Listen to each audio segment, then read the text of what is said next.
So my main question then is, if I could meditate all the time till I'm at that place, I would, but when I'm at work. This is really good.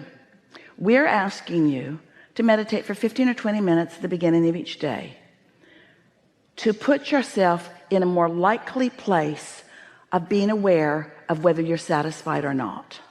That's all. We're not asking you to meditate all day. We're asking you to prepare your vibrational atmosphere and have conscious awareness of what your vibrational atmosphere is. Most people honestly couldn't tell us right now if the thought that they're thinking satisfies or doesn't.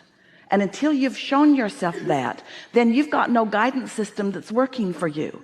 And you might get off on a jag of a thought because it's entertaining, or because you always hold the story, or because it always makes people laugh, or because there's something big and bad and awful right there in your life experience that you're looking at. In other words, you've been trained to face reality, to tell it like it is, to tell the truth. And we want you to create reality. You already faced it. You faced it and you created something more. Now look at what you've created, and everything will line up around that, because the fact is, everything's lining up around the mix of vibration that you've got going on. Every subject is two subjects. It's like a stick. And on one end of it is the new and improved desire, and on the other end of it is the absence of what you want. And you're somewhere on that continuum at all times. And the more satisfaction you feel, the more you are in sync with what you really want and who you really are and what your inner being knows about it, you see. And the worse you feel, then of course the opposite is happening. What we're really talking about here, and this goes back to your very first question, and you spoke it so well about how you have this clarity of thought, but then we were talking about thinking and feeling so that you're molding the thought. Well, if you've got this satisfaction factor blended into this equation so that you're thinking a thought and you can feel the discord of it. Esther can remember vividly what she believes to be the first day that she truly had a negative thought. She was in the 4th grade with Mrs. Horton's class, and they were all lined up against the blackboard, all 33 students in this classroom. And Esther was looking at a girl her age who had been in her life her whole life. She was Esther's cousin, same age, they look a lot alike, and Esther had found something that this girl was doing that she didn't like, and the knot in Esther's stomach was incredible, and she thought she was dying. She thought, something terrible is happening to me. It was quite a while later, after continuing with that thought, that she came to make the association that this thought feels like this in my stomach. It was new to Esther. Well, Esther had a pretty good life to get that far into life before she felt anything strong like that, didn't she? And here's the way we've been explaining this to all of you ever since.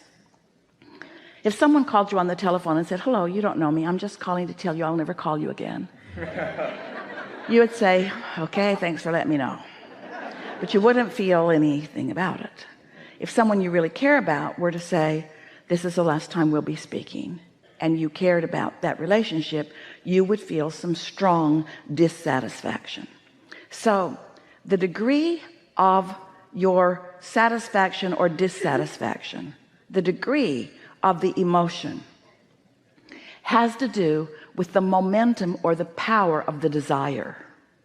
When you really, really, really, really, really care about something, then focusing on its opposite really feels awful.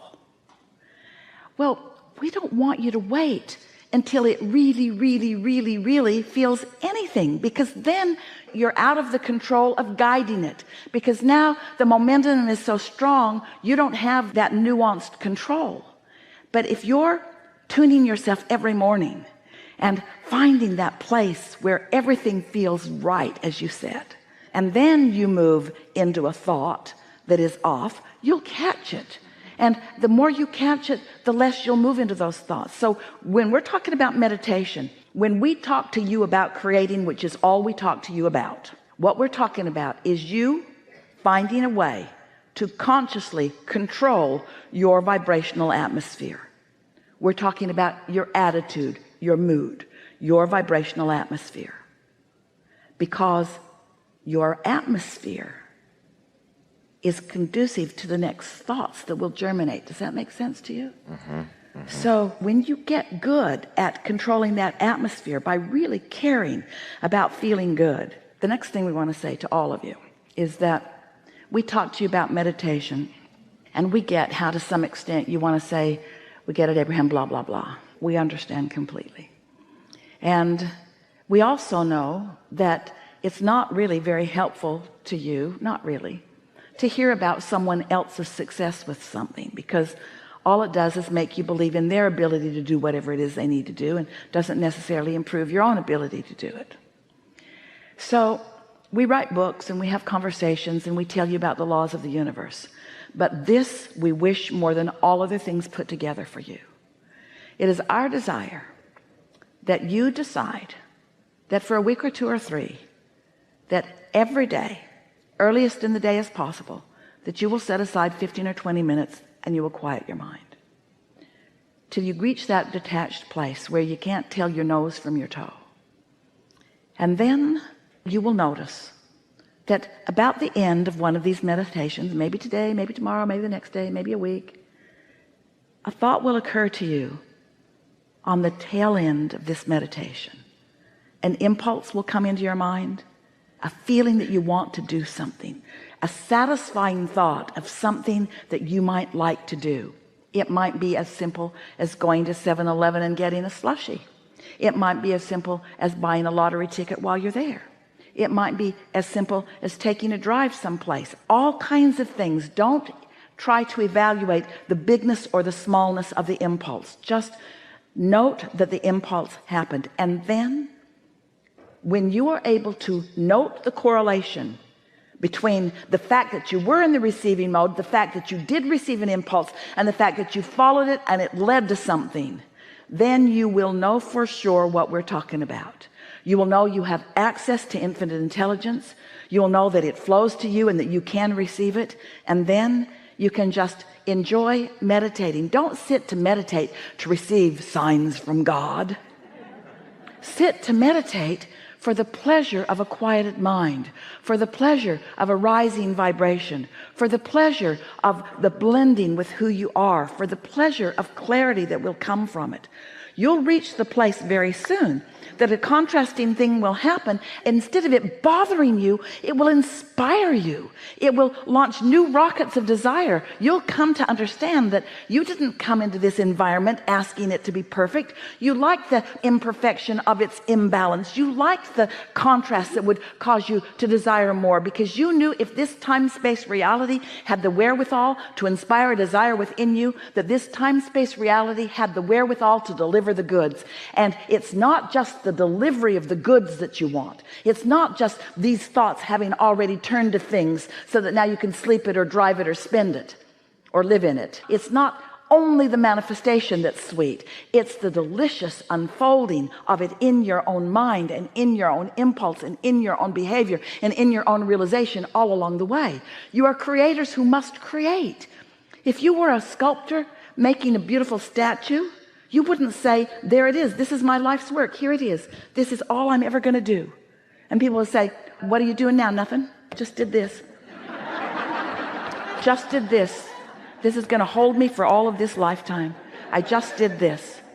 No, that's not enough. It wasn't enough the minute it manifested. It wasn't enough. There's more, because you are the creator who is in the process of creating, and therefore you are the creation that is in the process of creating more creations, because you are the creation creating. You see what we're getting at?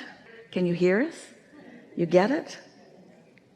Life is about movement, and movement feels good unless it's blocked by opposing thought.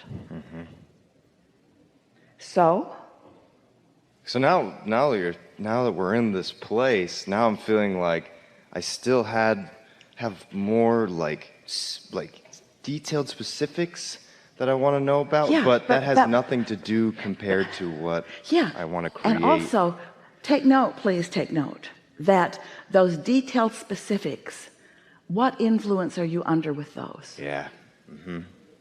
Under the influence of why it's not working, under frustration. That's going to get you nowhere except more of that. And most important, this is the most important statement of the day so far, maybe of your life ever. Most important, it's practicing a proclivity that keeps you from who you really are. Every time you're trying to solve a problem beyond just the initial launching of the desire, you're barking up the wrong tree, you're trying to paddle upstream, you've disconnected from all of the resources, and until you have some way of breaking the momentum of that, which usually a good night's sleep will do it, except you wake up in the morning and you start thinking about the same thing again. This has been a